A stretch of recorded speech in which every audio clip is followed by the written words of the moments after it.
నా హృదయమంతా నువ్వే ఉన్నావు, నువ్వే నా ప్రాణం, నా హృదయం నీకే అనే మాటలు మీరు ఎప్పుడైనా విన్నారా? పోనీ మీకెవరైనా చెప్పారా? పోనీ మీరు ఇంకెవరికైనా చెప్పారా? అయితే మనుషులందరూ కూడా ఆ హృదయంలో నువ్వు ఉన్నావు అనగానే ఏదో తెలియని ఆలోచనలో పడిపోతారు. నా హృదయం అంతా నువ్వే అంటే అదేదో గొప్పదని చెప్పి చాలామంది భ్రమపడతా ఉంటారు. అయితే బైబిల్ హృదయం గురించి ఏం చెప్తుందో తెలుసా?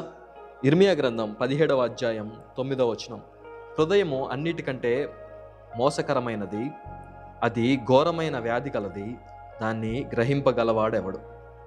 బైబిల్ ఏం చెప్తా ఉందంటే హృదయము ఘోరమైనటువంటి వ్యాధి కలిగింది.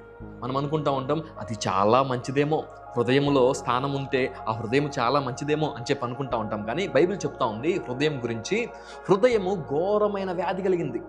మీకు తెలుసా, మన యొక్క శరీరానికి ఏదైనా వ్యాధి వస్తే ఒక డాక్టర్ దగ్గరికి వెళ్తాం, మనకు గుండెకు వ్యాధి వస్తే డాక్టర్ దగ్గరికి వెళ్తాం, మన మనసుకి వ్యాధి వస్తే ఎక్కడికి వెళ్తాం? ఎక్కడికి వెళ్ళాం. హృదయము గుండె గురించి కాదు కానీ మనసు గురించి చెప్తా ఉంది.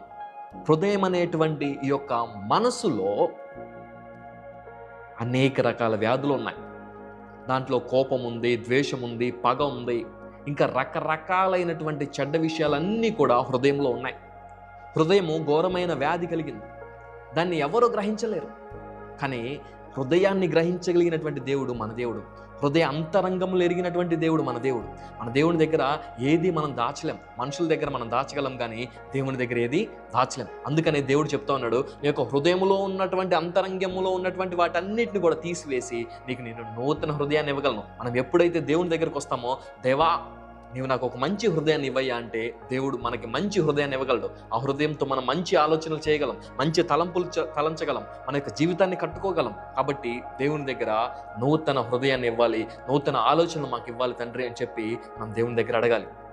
చిన్న ప్రార్థన చేసుకుందామా?